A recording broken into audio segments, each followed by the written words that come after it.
Hi, I'm Dr. Elliot Adam from ElliotOracle.com. I'm also the author of the award winning Fearless Tarot and Tarot in Love, Consulting the Cards and Matters of the Heart. And both books are published by Llewellyn Books. They're available online wherever books are sold. And it is time this week for this week's Oracle Reveal. So earlier on my social media, I placed up a photo of three different animals and asked you to use your intuition and ask yourself which animal seems to be calling to you, because that animal has your message. And the three animals were the koi fish, the beaver, and the penguin. So if you're just joining me now, ask yourself what animal seems to be calling to you. It doesn't have to be your favorite animal, it just has to be the one that you seem attracted to at this time. And the interesting thing about all three of our animals is they all have to do with their important relationship with the element of water. And water in the tarot or in oracular traditions, it has to do with our intuition, our emotions, and our feelings. So each of these animals is going to have you identify how you respond emotionally to whatever life is throwing at you. First, we have the koi fish. And the koi fish is that animal that decorates ponds. You know, people love their beautiful scales and they put them into little lagoons to attract people. And what koi fish uses that element of water for is to bring beauty.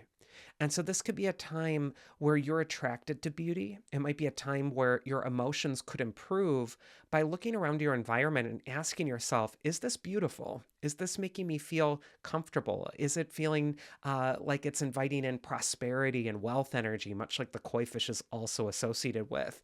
Right now, it's time to surround yourself with beauty. First card for the koi fish is where is it best to place your focus this next week? And we get the Page of Wands, who's an optimistic little fellow here. I mean, he's got that tall wand that he's looking up at the top of. And the wand will represent a talent that he's learning to manage or wield.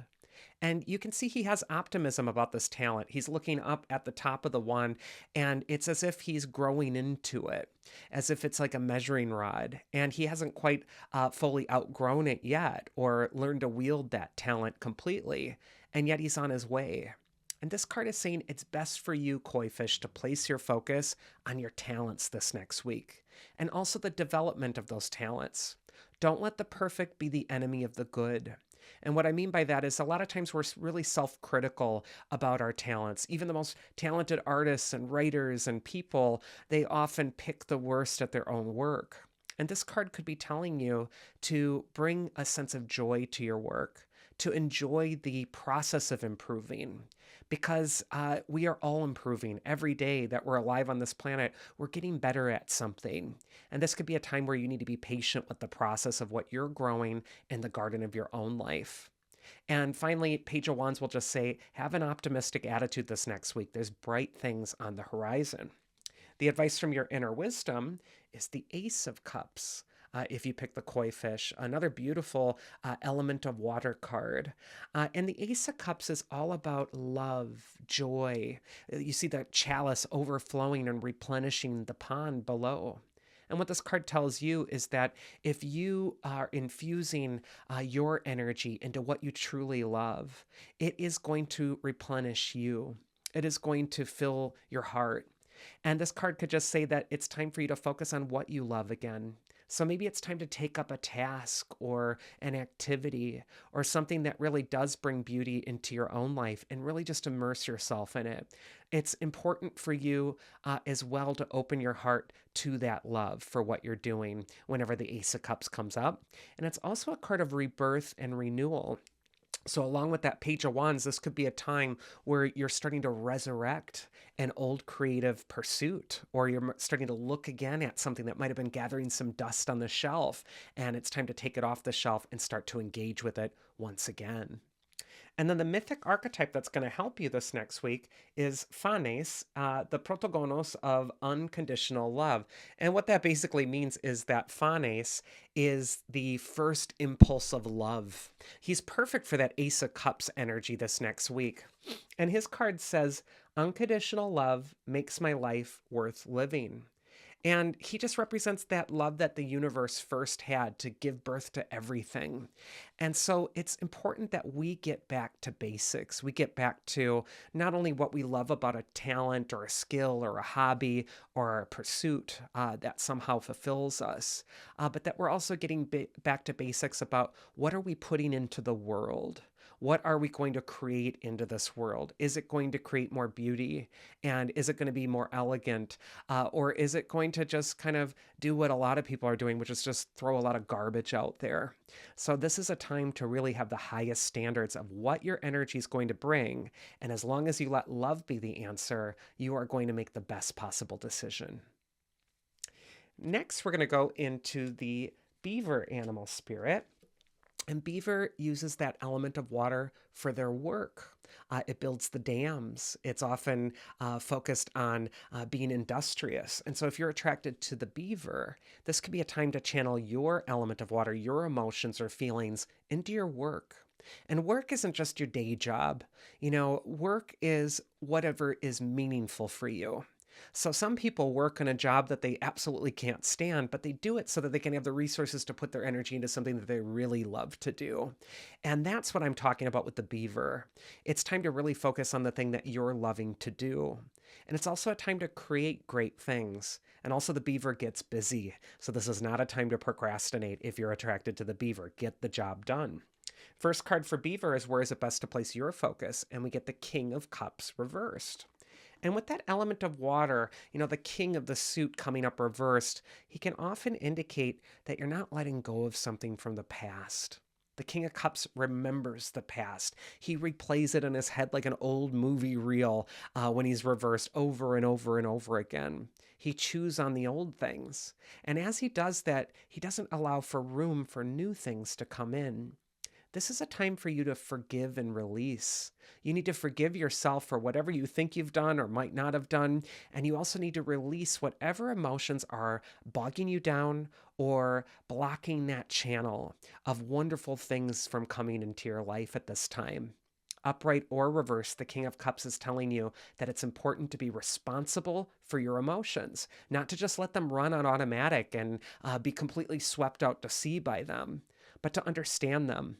It's okay to feel your feelings, but it isn't okay when the feelings completely overtake you and you're completely lost at sea and you're not getting any practical information to help you find your way back to something that's reasonable. So, this next week is going to be a time of balance. Feel your feelings, but then let them go so that you don't become too bogged down in them. The advice from your inner wisdom is actually the Ten of Cups, which shows that beautiful rainbow on the card. And the rainbow indicates that a storm has passed, and yet there's new hope. And I just get this feeling with these two cups cards for the beaver. It's like, yeah, there's been some setbacks. There's been something that you might be disappointed by, something that you might be finding emotionally difficult to get over. But you have to recognize that now is your opportunity. The storm has passed, and the rainbow appears in the sky as a message and symbol of hope for you. And so it's so important that you're shifting your focus toward this positive new beginning. And also, the Ten of Cups is a card of gratitude. If you're feeling stuck or mired in old emotions that are keeping you limited or feeling like you've lost your perspective, the Ten of Cups will always divert your attention back to that attitude of gratitude by being grateful for or affirming what you are doing well, what is successful in your life, what you do love the most. That is going to attract that sort of energy to you. So it's so important that you're affirming those wonderful things that are happening instead of just focusing on the past. And then the mythic archetype that's going to help you this next week is Heracles, the protector against evil from this deck. And a lot of people have asked, where is this deck from, this mythology deck that I got? I actually got it as a gift from a friend of mine in Delphi. He owns a store called Prometheus. You can probably check it out online, Prometheus in Delphi, Greece. But it doesn't have an author on it. It's just called like the Oracle of Greek mythology, classical Greek mythology. So you can try to get it from his shop if you're interested. But Heracles says, in focusing my power, I achieve great deeds, making my efforts immortal. And so, what Heracles could be saying is that it's time for you to accomplish great things. It's time to put your focus into action by focusing on the horizon of the future and what you're building toward. And it's also important to realize that setbacks, disappointments, mistakes, those are wonderful teachers. Those are things that we need to get better. They aren't something to just always shake your fist at and get frustrated that why did this happen to me? And I just feel so helpless with it. It's sometimes important to say, okay, now I see why this happened to me. I'm going to utilize it, no matter how awful it was, to be a better person or to shift my energy or to make something strong. And that's what Heracles is all about. It's about courage, strength, stepping up, rolling up your sleeves, not making excuses, and really putting your focus on what you're trying to manifest next. I just feel like the Beaver is going to create wonderful things, things that are going to last if they can get out of the past. And then finally, we're going to go into the penguin animal spirit.